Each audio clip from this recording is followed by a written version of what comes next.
কেউ যদি ঘুমানোর পূর্বে 21 বার বিসমিল্লাহ পরে যদি ঘুমিয়ে পড়তে পারে, রব্বুল আলামিন তাকে 3টা প্রতিদান দান করবেন। আওয়াজ দিয়ে বলুন কয়টা? 3টা প্রতিদান দান করবে। শুধু তাই নয়, যে মানুষটা, যে বান্দা বান্দিটা ঘুমানোর পূর্বে 21 বার বিসমিল্লাহ পরে ঘুমিয়ে পড়বে, এই 3টা উপকার রব্বুল আলামিন তার জীবনে দান করে দিবেন। সুবহানাল্লাহ। আমরা নবীজির যেই দৈনন্দিন রুটিন, চলাফেরার যে রুটিন, এই রুটিন মোতাবেক যদি আমরা আমাদের জীবনকে গঠন করতে পারি, তাহলে আমাদের জীবনে, আমাদের শরীরে, আমাদের পরিবারে কোনো রোগ, কোনো ব্যাধি, অসুস্থতা আক্রমণ করবে না ইনশাল্লাহ। তার কারণ হলো রব্বুল আলামিন বলেন, وَنُنَزِّلُ مِنَ الْقُرْآنِ مَا هُوَ شِفَاءٌ وَرَحْمَةٌ لِّلْمُؤْمِنِينَ وَلَا يَزِيدُ الظَّالِمِينَ إِلَّا خَسَارًا। আল্লাহ রব্বুল আলামিন বলেন, ও দুনিয়ার মানুষেরা, কোরআন নাজিল করার পরিক্রমায় এমন কিছু বিধান আমি আল্লাহ তোমাদের জন্য নাজিল করে দিলাম, যে বিধানগুলি যদি তোমরা মানতে পারো, তাহলে তোমাদের জন্য আমি আল্লাহ রব্বুল আলামিন রোগ মুক্তির কারণ করে দিব। সুবহানাল্লাহ। এজন্য আমার নবীজি বলেন, কোরআনে কারীমের ভিতরে সূরাতুল ফাতিহা আমাদের জন্য একটি শেফা, একটি রোগ মুক্তির সূরা।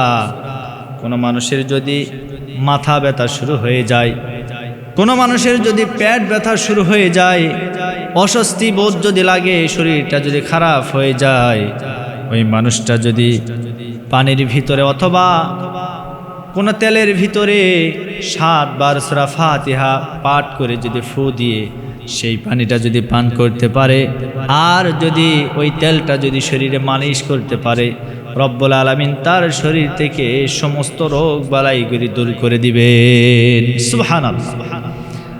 এজন্য বলা হচ্ছে কোরআনটা শেফা। কোরআন আমাদের জন্য এমন শেফা, এটা শুধুমাত্র আমাদের শরীরকে সুস্থ করবে না, আমাদের ব্যক্তি জীবনকে সুন্দর করবে না। এই শেফা যদি আমরা আমাদের পরিবার, আমাদের সমাজ, আমাদের দেশের ভিতরে যদি প্রতিষ্ঠা করতে পারি, আমাদের দেশটা পাল্টে যাবে, সমাজটা পাল্টে যাবে, আমাদের পরিবারগুলি ভালো হয়ে যাবে। এজন্য আমার নবীজি বলেন, তোমরা কোরআনকে মেনে নাও, কোরআন মোতাবেক জীবনটা গঠন করে নাও। যে রাষ্ট্রে কোরআন কায়েম হয়ে গেছে, ওই রাষ্ট্রটা আল্লাহর জান্নাতি রাষ্ট্র হয়ে গেছে, আল্লাহর জান্নাতি রাষ্ট্র হয়ে গেছে। কোরআন দিয়ে জীবন গড়তে হবে, কোরআন মোতাবেক আমাদের জীবনটা গঠন করতে হবে, কোরআন দিয়ে আমাদের সমাজটা গঠন করতে হবে, কোরআন দিয়ে আমাদের রাষ্ট্র গঠন করতে হবে। আমাদের এখন একটাই দাবি হলো, আমাদের বাংলাদেশ 90% মুসলমানদের দেশ।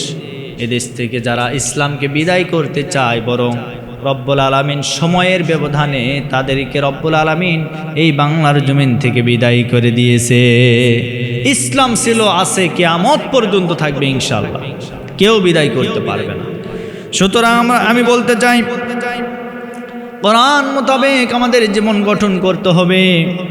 এজন্য আমার নবীজি বলেন, কেউ যদি ঘুমানোর পূর্বে 21 বার যদি বিসমিল্লাহ পাঠ করতে পারে, রব্বুল আলামিন তাকে 3টা পুরস্কার দান করবেন। 1 নম্বরে পুরস্কার হলো, কোনো মানুষ যদি ঘুমানোর পূর্বে 21 বার বিসমিল্লাহ পাঠ করে, 1 নম্বরে পুরস্কার হলো, ওই মানুষটা ঘুমানোর পরে, ঘুমের ভিতরে যাওয়ার পরে তার জানের এবং মালের হেফাজত রব্বুল আলামিন তার ফেরেশতাদেরকে দ্বারা করিয়ে নিবেন। সুবহানাল্লাহ। সারা রাত্র পার হয়ে যাবে, সে বুঝতে পারবে না, আল্লাহ পাক রব্বুল আলামিন তার জান এবং মালের হেফাজত করবে শুধুমাত্র বিসমিল্লাহ পাঠ করার কারণে। 2 নম্বরে, কোনো মানুষ যদি বিসমিল্লাহ পাঠ করে 21 বার বিসমিল্লাহ পাঠ করার পরে যদি ঘুমিয়ে যায়, ঘুমের ভিতরে কোনো খারাপ স্বপ্ন, কোনো বদ স্বপ্ন ওই মানুষটা আর দেখতে পাবে না। আল্লাহ পাক রব্বুল আলামিন আল্লাহর নাম নিয়ে শুরু করার কারণে রব্বুল আলামিন সমস্ত বদ স্বপ্ন থেকে, খারাপ স্বপ্ন থেকে আল্লাহ পাক তাকে হেফাজত করে নেবেন। 3 নম্বরে পুরস্কার, নবীজি বলেন কেউ যদি 21 বার বিসমিল্লাহ পড়ে রাত্রিবেলা ঘুমিয়ে যায়, কিয়ামতের ময়দানে সে আমার উম্মত হয়ে আল্লাহর জান্নাতে প্রবেশ করবেন। সুবহানাল্লাহ। এর চাইতে বড় পুরস্কার আর কি হতে পারে? সুতরাং আমরা নবীজির যে শিখানো দোয়া, নবীজির দৈনন্দিন মাসনুন যে দোয়াগুলি, আমরা এগুলি পাঠ করার চেষ্টা করব। তাহলে আমাদের জীবনে সফলতা চলে আসবে, আমাদের জীবনটা সুন্দর হবে। আজকে আপনাদেরকে যেই দোয়াটা শিখালাম, প্রতিদিন ঘুমানোর পূর্বে 21 বার বিসমিল্লাহ